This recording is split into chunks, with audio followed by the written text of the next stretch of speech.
This country at the moment is under the Maoist rule.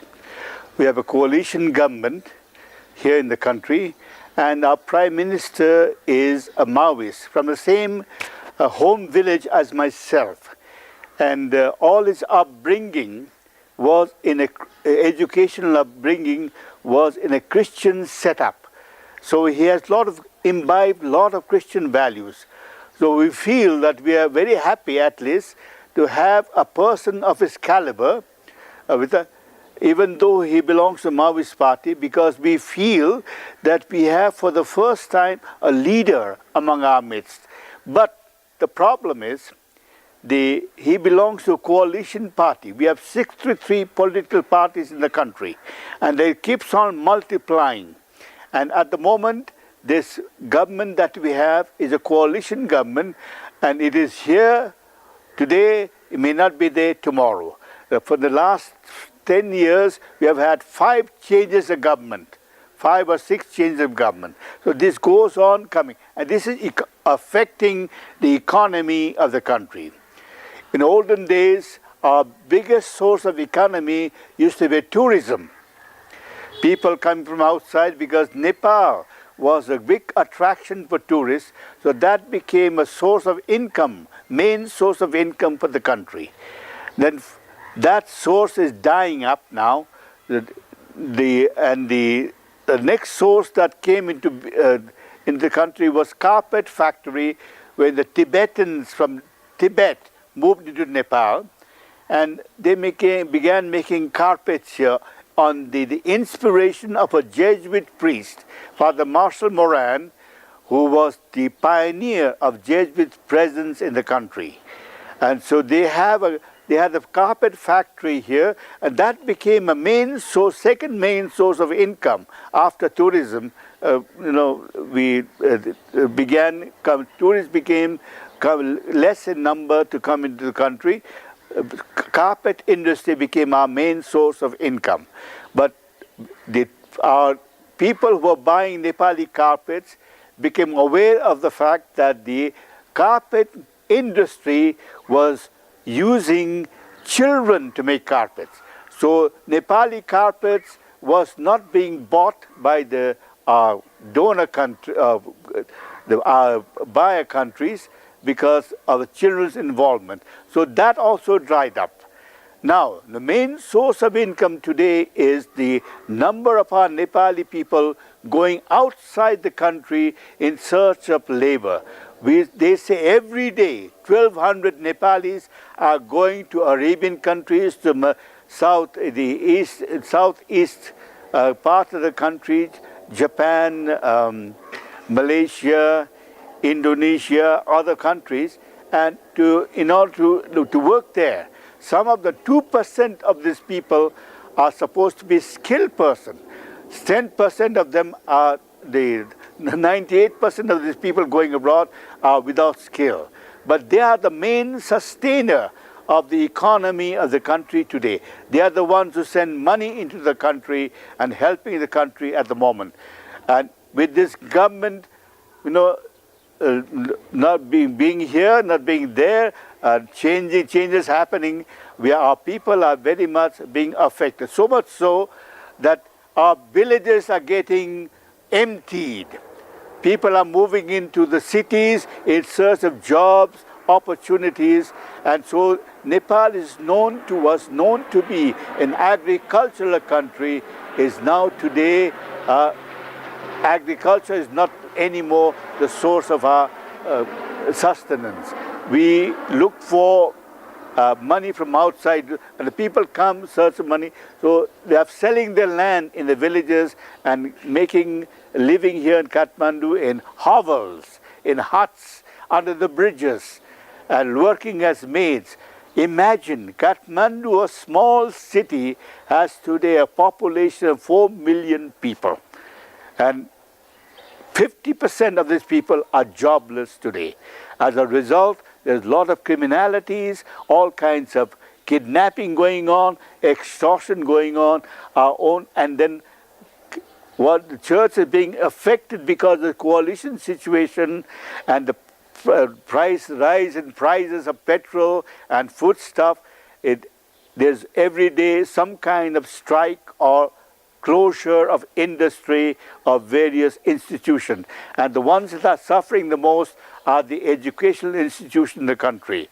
For 5 days, we have now been given a grace period, run the school program as we want, because all the temporary teachers wants to be installed, or given the permanent job in the teaching field. And if they don't get that in 5 years' time, there's going to be another period of strikes and closure of our institutions and of our blocking of roads, etc. So this is affecting the economy of the country. And this also affecting our educational sector. Government doesn't give one iota of help because it cannot. The government doesn't have the money. Nepal lives on the money that the foreign countries give us, donor countries give us in the educational field. UNICEF, Japan, and Germany, US, that keep on pouring money to support Nepal. But where does this money go? We don't know. There is a corruption here in every branch of the government, and is affecting the economy of the country. So government cannot help us in any of our educational endeavor. So we have today, as I said, 21,500 students, and most of our schools are probably the cheapest schools. We have to charge fees in order to pay the salaries because we have no other source of paying the salaries and maintaining the school. But yet, we managed to take care of our institution with the manageable, affordable fees that the parents pay. And also, you will be going to a village in eastern Nepal, you will see a school there that only pays 50 rupees a month. A child only pays 50 rupees a month. 50 rupees is about half a dollar. Half a dollar. They pay in order to, but we intention being, we don't want to offer our services for nothing. They must pay something. If they pay something, they appreciate what they get because they put their own money into it. So as a result, our schools are like Eastern Nepal, where you're going to go. Those two schools, the Jesuit schools, are heavily subsidized, and other schools, the church provides scholarship through agencies outside. We have Grupo India, we have German Jesuits who give us money to, so we are providing about, in our total, about 1,000 scholarships to our people in various education sector. And then also the government rule is that each institution must somehow provide some free ship for the children, at least 10%. So we are also honoring that intention of the government. Assumption Church in particular welcomes you today to this little beautiful church of ours that was begun blessed in 1995. It took us about 2 years to get the permission to build this church because the people were not quite happy with our effort to build the church. So we had to go from one ministry to another to get the permission of the government. And the last hurdle that the government put for us was the fact that they wanted us to get permission from each of the families living around this church premises in writing. So they had no objection to our putting up the church. And the families were very good to allow us to put up this church. When this church was completed, I was moving around the corridors of the church, and I had a little qualms of conscience because I know that in time there'll be fewer and fewer people coming to the church. And so we wanted this church community to represent the community, Christian community, at the service of the communities around. So I was thinking of a school for the street children. And I was only thinking of it when a lady from Italy gives me a call. telling me of a visionary who had been given a vision, and the message of the vision was meant for a business family, Brazale family, who was being asked to put up a school for the boys.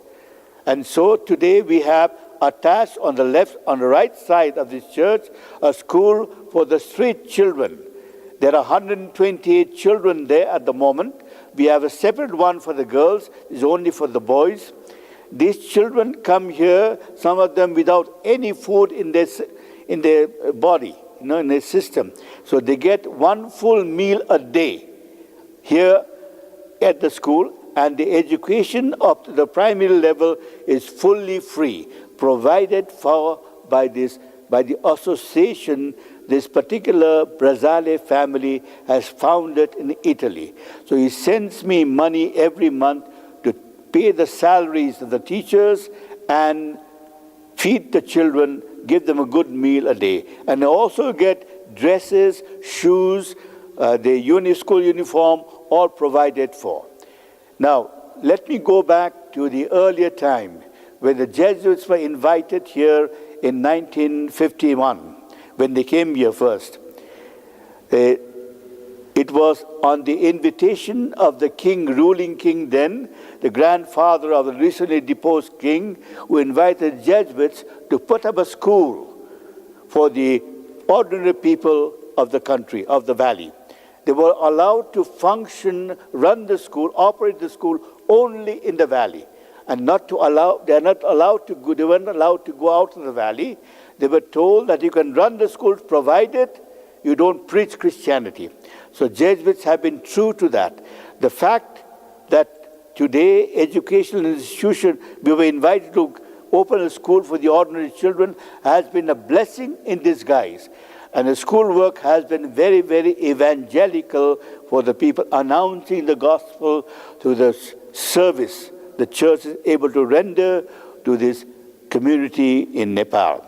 Now, another thing, the 4 reasons we're very happy that we were invited to open a school, the 4 reasons for it. One was the very invitation of the king, to which we have remained very true, faithful. Second, that's the greatest need in the country. Our children walk for miles to go to the nearest schools. And third, that's the only way we can empower women, because girl child is not given an opportunity for education for the simple reason that they're someone else's property. They're going to be married off. So as soon as they come of age, they have the first menstruation, they're given away in marriage. And so why educate a person who is not going to stay at home? So you don't need education to cook rice, to collect firewood, to feed the cut grass. So this comes naturally to them. So without education, they can manage it. And the fourth reason is that this is the only way we can fight against deeply ingrained caste system in the country. We have caste communities and all over, and they're very, very caste conscious in the country. So this comes up, especially moments of wedding, funeral, etc. And so in our schools we go today, we have 32 schools in the country. We have 21,500 students, of whom 11,200 are girls. To some extent, we have realized our ambition intention to educate the girls today. And I must say we are very happy with the way our girls who have come out of our education are doing, because with the help of the education they have received from us, they are now able to work for the liberation of their own kind.